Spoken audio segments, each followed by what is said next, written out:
नाज़रीन आदाब, मैं हूं सैयद अहमद जिलानी। हफ्ते की बड़ी बहस में आज बात करेंगे केसीआर के बयान, हिंदुस्तान में अनडिक्लेयर इमरजेंसी की।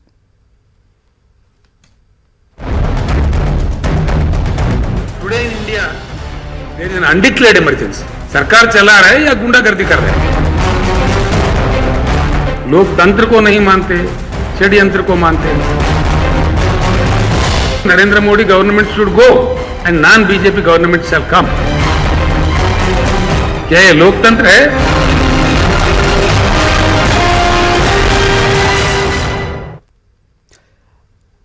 नाजरीन, तेलंगाना में हर दिन सियासी सरगर्मियां तेज होती जा रही हैं। टीआरएस हर मौके पर बीजेपी ज़ेर क़यादत मोदी हुकूमत को निशाना बना रही है। उधर बीजेपी तेलंगाना में अपने कदम जमाने की कोशिश कर रही है। कांग्रेस भी रियासत में इख्तिदार हासिल करना चाह रही है।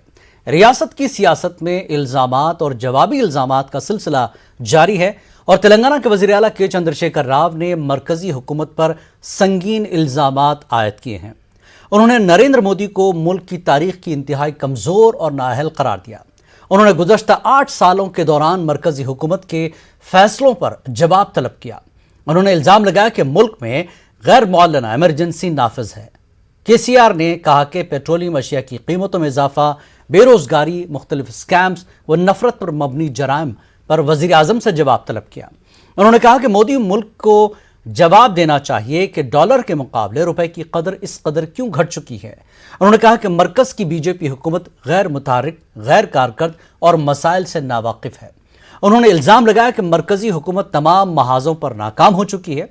आज की बहस में हम केसीआर के सवालों के जवाब तलाश करने की कोशिश करेंगे। हमारे साथ मौजूद है हमारे खास मेहमान टीआरएस लीडर बच्चू श्रीनिवास और कांग्रेस तर्जुमान डॉक्टर शुजात अली सूफी साहब और तेलंगाना बीजेपी माइनॉरिटी मोर्चा के रियासती सदर अफसर पाशा। आप तीनों मेहमानों का इस्तकबाल है, स्वागत है।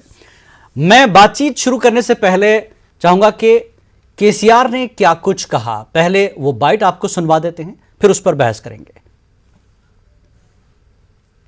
Gandhi, she was bold enough to declare emergency. It was a direct emergency, declared emergency. But today in India, there is an undeclared emergency. क्या सरकार चलाने का नीति है? सरकार चला रहा है या गुंडागर्दी कर रहा है? जवाब दीजिए देश को।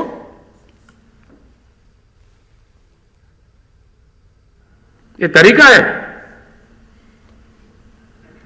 आप जज को भी डराएंगे, मुख्यमंत्रियों को डराएंगे, जहां लोग 3/4 मेजॉरिटी से जीतते उनको डराएंगे, एक नाथ शिंदे पैदा करेंगे। अरे क्या तमाशा हो रहा है?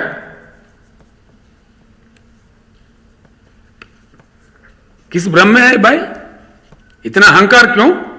क्या चला रहा है देश में? नरेंद्र मोदी जी का सरकार लोकशाही को नहीं मानता, तानाशाही को मानता है। लोकतंत्र को नहीं मानते, षड्यंत्र को मानते हैं। हाँ, बिल्कुल ये कह रहा हूं मैं, और ये देश के सामने है। मैं जो कुछ भी कह रहा हूं 100 के 100% सच है। You have to answer, you cannot escape. Narendra Modi government should go and non BJP government shall come. It is our slogan. Thanks to mister Narendra Modi, we accept your proposal for a double engine growth, for a double engine sarkar. Now the people of India should decide which double engine should come. Powerful engine unanga, weak engine teskuntaru evadana? Ha, definitely Telangana 100 HP, meer sagam ante 50 HP. Me BJP 25 HP Uttar Pradesh అయితే. What nonsense you are doing? Is it sensible? Is it democratic? क्या ये लोकतंत्र है?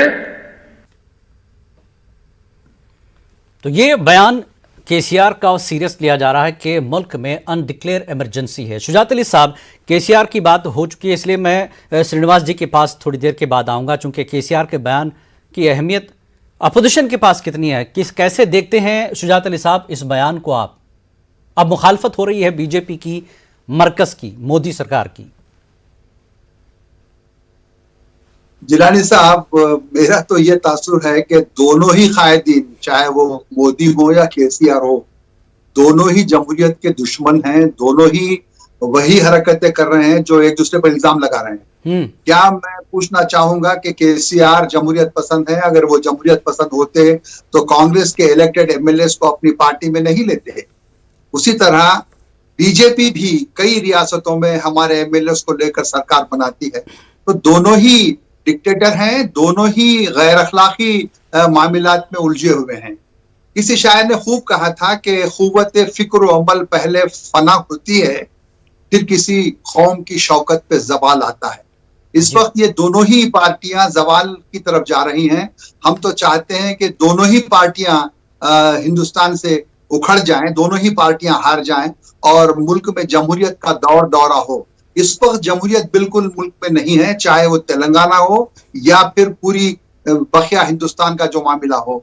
आप देखिए कि केसीआर ने बहुत से जो है वादे किए थे, उस पर अमल नहीं किया। वो किस मुझ से कहते हैं कि भाई तुमने ये नहीं किया। दोनों ही चोर हैं, दोनों ही गलतियों पर हैं, दोनों ही जमहूरियत के दुश्मन हैं, दोनों ही सरकारें बचाने के लिए, सरकारें चलाने के लिए, वोट लेने के लिए, लोगों को रिझाने के लिए पॉपुलिस्ट स्कीम्स में इन्वॉल्व हैं और देश के खजाने को, रियासत के खजाने को खत्म कर रहे हैं। तनख्वाहें देने के लिए पैसा नहीं है, पेंशन देने के लिए इसके लिए भी वो मोदी को जिम्मेदार ठहरा रहे हैं। ठीक है, ठीक है। अफसर पाशा, मुल्क में अनडिक्लेयर इमरजेंसी बड़ा इल्जाम है केसीआर का बीजेपी पर। भाई केसीआर साहब क्या बात कर रहे हैं कि मेरे तो जरा शक आ रहा। आपके बात कर रहे हैं, नहीं कोई तो कुछ स्लिप लिख के दिए, उनका डिक्टेशन बात कर रहे हैं। As a constitutional person he is speaking non constitutional person होके उन्हें कैसे बात कर सकते हैं अनडिक्लेयर्ड इमरजेंसी बोल के जी? अगर अनडिक्लेयर्ड इमरजेंसी डिक्लेयर्ड हुआ तो who has to implement in the states? In which hand, in whose hands the law and order will be there? इसलिए तो क्या बात कर रहे हैं, क्या है कि इसलिए वो इल्जाम लगा रहे हैं।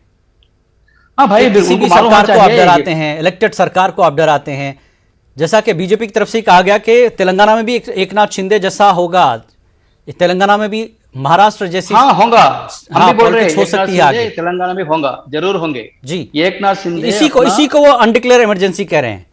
नहीं भाई, वो तो गलत है। ऐसी चीजें बीजेपी पैदा कर रही है। हम नहीं करते। ये कांग्रेस का, और ये कांग्रेस का आदमी है। केसीआर भी पहले वहां के थे, वहां से आए थे, तो उनका शायद उनके दिल में है फ्यूचर में इमरजेंसी डिक्लेयर करने का। अगर इमरजेंसी अनडिक्लेयर करे, अपन बात कर सकते हैं कि इतना फ्रीडम से। वो तो इंदिरा गांधी को थैंक्स कह रहे हैं कि इंदिरा गांधी ने कम से कम डिक्लेयर किया था। भाई वही इनके दिल में दोनों दोस्त हैं। ये तो अनडिक्लेयर इमरजेंसी की तरह काम कर रहे हैं। काम तो इमरजेंसी वाला ही है। हम कॉन्स्टिट्यूशनल 100% कॉन्स्टिट्यूशन चल रहे। हम जमहूरियत पे है, मोदी है तो मुमकिन है, सभी को फ्रीडम है। अरे एक नाथ शिंदे क्या करे भाई, वो गलत रास्ते में जो जाता था उसके लिए उन्होंने अपना हक के लिए उठाए। ये गलत क्या है? उन्होंने बोला नॉनसेंस बोले। इसमें नॉनसेंस क्या है? With perfect sense Modi is ruling the India. अगर मोदी ना तो आज अपना भारत का मामला श्रीलंका जैसा होता था। ये भी उनको याद रखना है। ठीक है। बच्चू श्रीनिवास जी, केसीआर ने इस बार आक्रामक रूप अपनाया है। वो सीधे अनडिक्लेयर इमरजेंसी वाला वर्ड इस्तेमाल कर रहे हैं, एक बड़ा इल्जाम मोदी सरकार पर लगा रहे हैं। एक इतनी बड़ी तब्दीली केसीआर में ऐसे क्यों, क्या वजह है? क्या इलेक्शन के सामने मोदी बाय बाय की मुहिम तो आपने शुरू कर दी है, आपको क्या लगता है कि बीजेपी के खिलाफ जाने में ही अब सरकार बचेगी?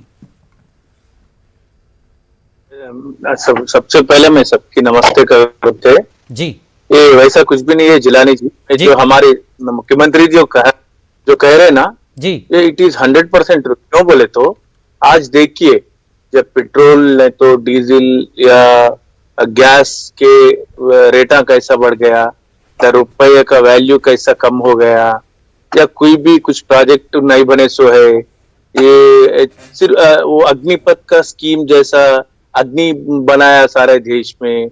और क्या है ये जो आप उन्हें अभी बताया सारे देश में कट्टापों को और एक नाथ शिंदे को फायदा कर तुम बोल के वहां चेन्नई में अन्नामलाई बोलते और यहाँ में लक्ष्मण जी कहते।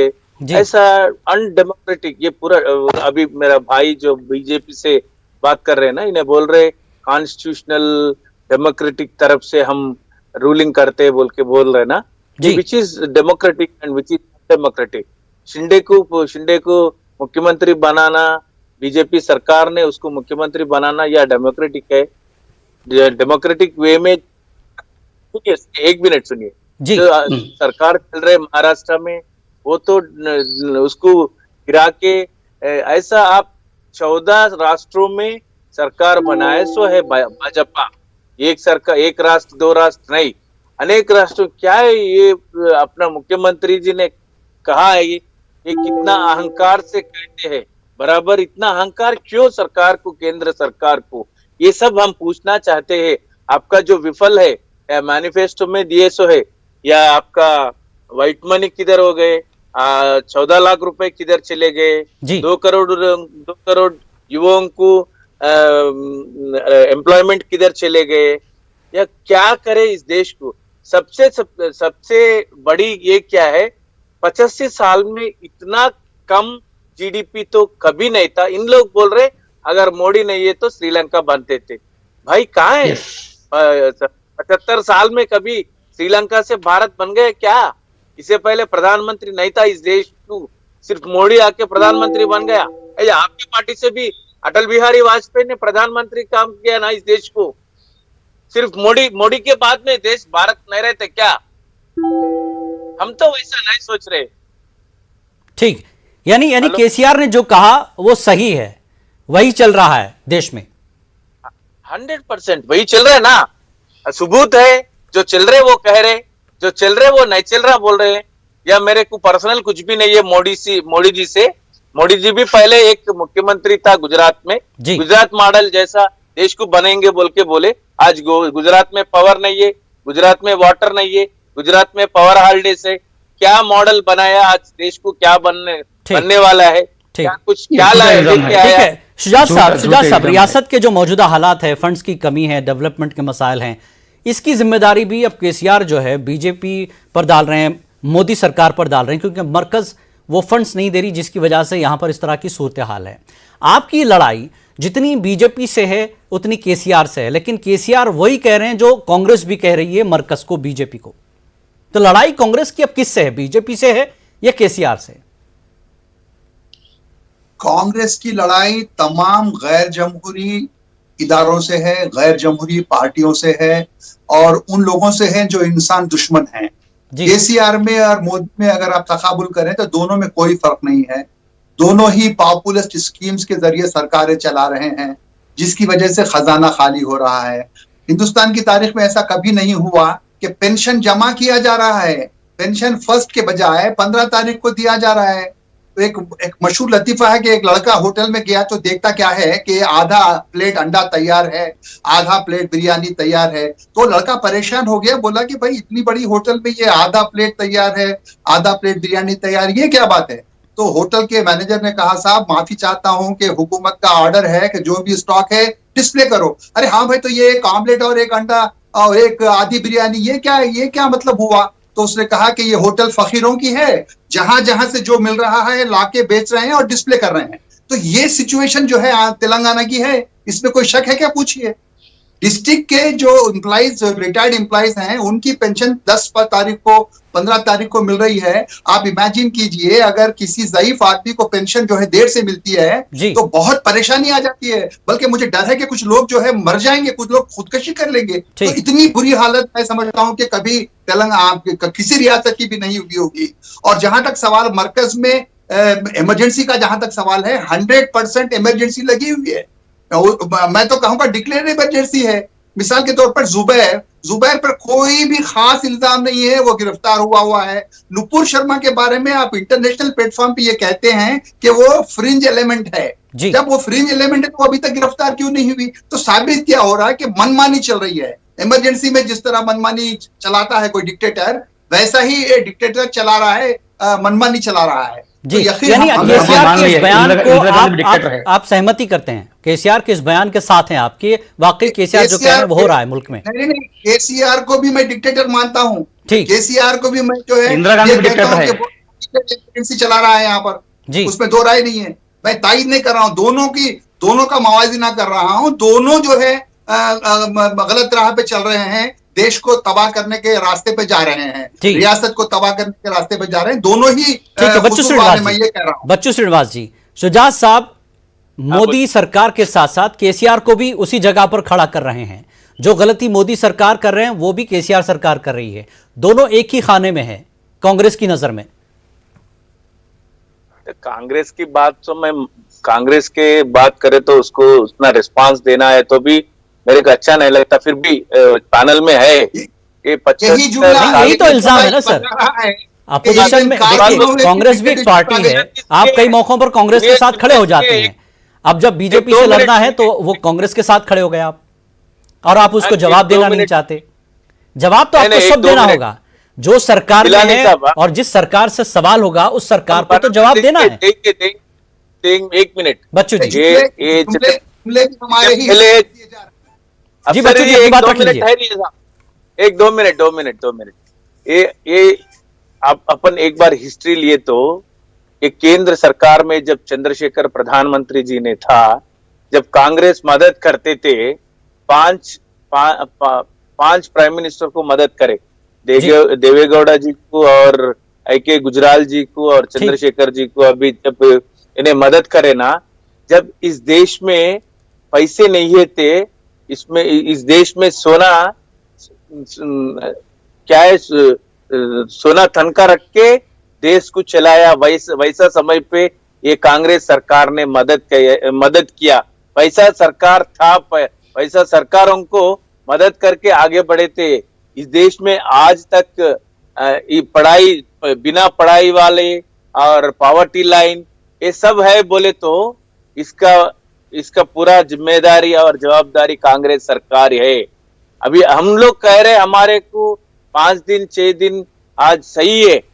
अभी तेलंगाना सरकार में कहीं एक 2 महीने में कहीं 10 दिन लेट पेमेंट हो रहे। क्यों बोले तो भाई 2 साल से हो रहा है। एक 2 साल नहीं, 2 महीने से आप जो कह रहे हैं वही सच होंगी बोल के मान ले रहा हूं। अभी अपने को 34,000 करोड़ रुपए केंद्र सरकार से जीएसटी फंड्स आने का है। 20,000 करोड़ हम क्या है पैडी खरीदे सो है, और 48,000 करोड़ नीति आयोग सिफारिश करे वो तेलंगाना सरकार है। तेलंगाना सरकार में जो उत्पत्ति आए तो 1 पैसे भी नहीं जैसे सारे देश में देते ये अपना भाजपा सरकार। ऐसा एफआरबीएम लिमिट क्रॉस बिना हुए तो उसमें एफआरबीएम लिमिट क्रॉस हुए बोल को अपने को कोई लोन देने वालों को भी नहीं दे रहे केंद्र सरकार। मरकजी सरकार से फंड्स न मिलने की बुनियाद पर आप बीजेपी सरकार के खिलाफ हैं, लेकिन आपकी सरकार पर इल्जाम कांग्रेस के लग रहे हैं। वो काम आपकी सरकार भी कर रही है। हम बराबर बीजेपी की सरकार को 6 साल तक साथ दिया, और जो बीजेपी काम करे, नोटबंदी करे, प्राइम मिनिस्टर को, उसका प्रेसिडेंट को, वाइस प्रेसिडेंट को जो काम करे हम उसका साथ रखे, उसका साथ दिया। क्यों बोले तो ये तेलंगाना विकास के लिए और देश के और देश को तबाह किया। हाँ, अब सपोर्ट नहीं मिल रहा आपको। जिस वक्त आप साथ रहे सपोर्ट मिल रहा है, अब क्यों साथ नहीं है? अब सपोर्ट नहीं मिल रहा है बीजेपी सरकार से आपको। हाँ, देश डेवलपमेंट के लिए हम उसके साथ मिले, कुछ नया करेंगे। जैसा मनमोहन सिंह के सरकार में, जब पीवी सरकार में मनमोहन सिंह तो नया फाइनेंशियल पॉलिसीज लेके आया, जैसा मोदी साहब ने लिया ना, वैसा देश आगे बढ़ते, कुछ नया भारत बनते। इसके लिए साथ रहना बोल के हम ये मोदी सरकार को साथ दिया। ठीक है अफसर पाशा, केसीआर अब मोदी हुकूमत की जो है अवाम मुखालिफ, जनता मुखालिफ जो पॉलिसीज है उसको निशाना बना रहे हैं, और कई सवाल केसीआर ने मोदी जी से किए हैं कि जवाब दीजिए इस पर क्या करें। जीएसटी का मामला है, पेट्रोलियम का मामला है, तानाशाही बोले उन्होंने, तेलंगाना का मामला है, और आप तानाशाही कर रहे हैं, इस तरह की बात आ रही है। कई सवाल 8 साल में मोदी सरकार अपनी काम बताए। अफसर पाशा भाई तानाशाही हम नहीं कर रहे। तानाशाही केसीआर आपको अपने आप को एक राजा सोच रहे हैं यहाँ पर तेलंगाना के जी। वो आपको मिनिस्टर को अपॉइंटमेंट नहीं देते, एमएलए नहीं मिलते, आम आदमी से मिलने ही नहीं होता। तो यही तानाशाही है ना। जब राजाओं और चक्रवर्ती उन्होंने वैसा करते थे, आम आदमी से नहीं मिलते थे, ये भी वैसे तानाशाही कर रहे हैं।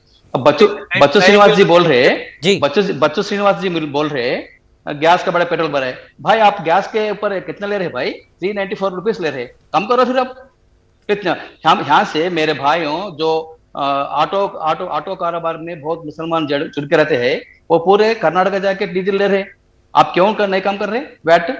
इसका जवाब नहीं बोलते। तानाशाही आप कर रहे, अनडेमोक्रेटिक आप कर रहे।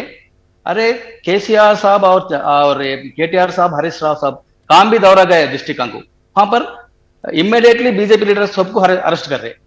क्यों डर रहे भाई? क्यों डर रहे आप? डर इतना डर क्यों पैदा हो रहा आपको? सो आप डर के वजह ही केसीआर साहब जो आए वो बोल रहे, उनको नेशनल वाइड कहीं भी मदद नहीं मिल रहा, खाली यहाँ ही बैठ के कुछ बातें बोल रहे। मोदी है तो मुमकिन है, मैं फिर बार बोल रहा हूँ, लोकतंत्र बीजेपी से होता है। मेरे भाई सुजात भाई बोले उन्होंने लोकतंत्र का। अफसर पाशा जी देखिए, एक सवाल ये भी आ रहा है कि अब जीएसटी और भी चीजों पे लग रहा है, ठीक है, खाने की चीजों पर जो आम पब्लिक इस्तेमाल है, कोई ऐसी चीज अब नहीं बचेगी जिस पर टैक्स नहीं है। जीएसटी लगातार बढ़ रहा है, तो सरकार अगर कामयाबी से सरकार चला रही है तो फिर ये सारी चीजें क्या है, पब्लिक के खिलाफ है कि नहीं है? भाई previously untold taxes, unseen taxes बहुत लगते थे, हम पूरा एक ही टैक्स लगाए ना जी। अनसीन टैक्सेस बहुत होता था, इसलिए वन नेशन वन टैक्स, इसलिए जीएसटी लगा रहे। या जीएसटी में इनको भी हिस्सादारी दे रहे ना स्टेट्स को भी। अभी बच्चू श्रीनिवास जी बोल रहे हैं, श्रीनिवास जी वही तो बोल रहे हैं, श्रीनिवास जी वही तो बोल रहे हैं, जीएसटी आप लेते हैं लेकिन स्टेट्स को देते नहीं है। अभी बकाया उन्होंने कई चीजें गिना दी, 34,000, 20,000 करोड़, 48,000 करोड़, ये सारी लिस्ट श्रीनिवास जी ने दी है ना। इतना पैसा आपको स्टेट को देना है। गवर्नमेंट डबल इंजन की सरकार नहीं है, इसलिए क्या आप नहीं दे रहे हैं? ये सवाल भी आ रहा है टीआरएस की तरफ से। They are not submitting any papers. भाई ये सरकार चलना बोले तो कुछ पेपर सबमिट करना है, वो पेपर सबमिट नहीं करे तो क्यों आएगा? श्रीनिवास जी इसका जवाब दीजिए। आपने जो आंकड़े रखे, जो फिगर्स रखे हैं, वो सरकार को क्या नहीं सिर्फ मीडिया में कर रहे हैं सारी बातें आप? जिलानी जी एक सवाल मैं आपसे पूछता हूं जी, क्या सरकार वैसे भी चलाते क्या? बार बार 100 बार 1000 बार कितने हम पेपर दिया, आके पर्सनल मिले। कल परसों भी हमारा केटीआर साहब दिल्ली गया ना जी, कभी गए तो क्यों वजह, क्या काम पे जा रहे दिल्ली? हमारे को क्या काम है? यही काम है ना, घूमने जा रहे। सरकार के लिए जा रहे हैं ना, क्या घूमते? आगरा देखते, पार्लियामेंट देखते, क्या देखते भाई? दिल्ली में हम आपकी नेशनल गवर्नमेंट से मिलने को जा रहे और बातचीत भी हो रहे और करते बोल रहे, मगर काम तो नहीं हो रहे, पैसे तो नहीं हो रहे, नहीं आ रहे ना। ठीक है शुजात साहब एक चीज जानना चाहूंगा, इस बार जो सियासी मंजरनामा अचानक बदला है, केसीआर की जो प्रेस कॉन्फ्रेंस है और कांग्रेस का अब जो रुख है, एक तरह से कांग्रेस अपने आप को जमीन पर अब तलाश रही है, वो अपनी वापस वो सियासी जमीन तलाश रही है। अब मुकाबला ये देखने में आ रहा है कि पहले टीआरएस कांग्रेस का देखने में आता था, अब टीआरएस बीजेपी का ज्यादा देखने में आ रहा है, तो कांग्रेस कहां है इस बीच? क्या मुकाबला कांग्रेस से नहीं है बीजेपी और टीआरएस का? देखिए, हम जमीन पर थे, जमीन पर रहेंगे और हमें जमीन पर रहते हुए किसी किस्म का कोई डर खौफ नहीं है जी। हमारा मुकाबला दोनों ही पार्टियों से है, हम दोनों ही पार्टियों को शिकस्त देंगे, क्योंकि कांग्रेस ने जवाल बहुत बार देखा है। ऐसी बात नहीं है कि कांग्रेस को जवाल है, बिल्कुल जवाल आता है, उरूज आता है, लेकिन हम आवाम से हमेशा जो है चिमटे हुए हैं, उनसे दूर हम नहीं हैं। जहां तक हमारी लड़ाई का सवाल है, एक तरफ हमारी लड़ाई फिरका परस्तों से है, दूसरी तरफ हमारी लड़ाई केसीआर जैसे लोगों से है, जो इल्जाम तो लगाती है मोदी पर कि वो जो है चोरी कर रहे हैं, वो लोगों को अपनी पार्टी पे ले रहे हैं, तो इन्होंने भी वही किया। तो हमें खुशी इस बात की है कि अभी टीआरएस के नुमाइंदे ने इस बात को कबूल किया कि पेंशन भी 8-10 दिन लेट मिल रहे हैं। तो हम ये कहना चाहते हैं कि दोनों ही सरकारें नाकाम हो गई है। सेंटर की सरकार तो इस कदर बुरी तरह नाकाम हुई है फाइनेंशियल से मामले में कि अब जो है ज्यादातर दारोमदार एस्ट्रोलॉजर्स पे हो गया है सेंट्रल गवर्नमेंट का, कि एस्ट्रोलॉजर्स क्या बोलेंगे उसके लिहाज से प्रोग्राम बनाएंगे। ये सिचुएशन है, ऐसा सरकार नहीं चलती, चाहे स्टेट की हो या सेंटर की हो। बहुत बुरा हाल है, दोनों ही सरकारों का बहुत बुरा हाल। अफसर पाशा, तेलंगाना में बीजेपी का मुकाबला केसीआर तो है, उनसे आपको करना ही है, लेकिन केसीआर इस वक्त पूरी तरह से बीजेपी मुखालिफ मुहिम चला रहे हैं और जनता के सामने यह मैसेज दिया जा रहा है कि मोदी सरकार से जो कुछ स्टेट को मिलना चाहिए था वो नहीं मिल रहा है। और यहां पर जो हालात खराब हो रहे हैं तेलंगाना में, जैसा कि शुजा साहब ने जिक्र किया, पेंशन का मामला हो रहा है, डेवलपमेंट के काम रुके हुए हैं, बहुत सी चीजें हैं, तो ये सीधे सीधे बीजेपी पर वार है। बीजेपी इसको कैसे यहां पर क्लियर करेगी, इस तनकीद को कैसा सामना करेगी तेलंगाना में? भाई जनता सुप्रीम है, जनता को सब कुछ मालूम है, जो अच्छा कर रहा जो बुरा कर रहा मालूम है। आज एम्प्लॉइज उनका सिविल स्कोर पूरा 0 हो गया, they are not eligible for loan. उनका सैलरी कब मिल रहा? 15th के बाद मिल रहा। अभी तक नाउन डिस्ट्रिक्ट में अभी तक सैलरी नहीं आया, अभी तक तनख्वाह नहीं आया, उनका पेंशन को नहीं आया। तो उनको EMI, every employ, all employees क्या करते हैं, उनका बजट का कुछ रखते, तो फर्स्ट 1 से 5 तारीख तक उनका EMI कट होना चाहिए। सिचुएशन के लिए भी बीजेपी को जिम्मेदार दे रहे हैं केसीआर। सेंट्रल गवर्नमेंट नहीं, हम कैसे जिम्मेदार होंगे भाई? तो अरे उनको नहीं मांग भाई, ये सरप्लस स्टेट था। जी, सरप्लस स्टेट कैसा गया ऐसा? It was a surplus state when it is divided. अभी उन्होंने बोल रहे फिर इतना फिर खर्चा कैसा कर रहे? तो उन्होंने मनमाने कर रहे, वो कालेश्वर में जाके पूरा पैसा पूरा ATM बना लिया उसके, तो उसीलिए फंड्स पूरा डाइवर्ट कर रहे। भाई अभी देखो शुजा साहब अपनी बात रखिए, आप कुछ कमेंट कर रहे थे। RGKTU Basara, it is prestige institution. Shuja साहब क्या हो रहा? जी शुजा साहब, मैं ये अर्ज कर रहा था कि कोविड के दौरान में DA फ्रीज किया गया था। ठीक है, हालात खराब थे, आपने फ्रीज किया, लेकिन वो DA अब तक रिलीज नहीं किया। तो ये किस बात का सबूत है? ये इस बात का सबूत है कि आप जो है फिनेंसेस को नाकाम है, सेंट्रल गवर्नमेंट भी नाकाम है, पूरी तरह नाकाम है। भाई आप नाकाम है भाई, सेंट्रल इतने राज्यों को दे रहे, आपको क्यों नहीं दे रहे?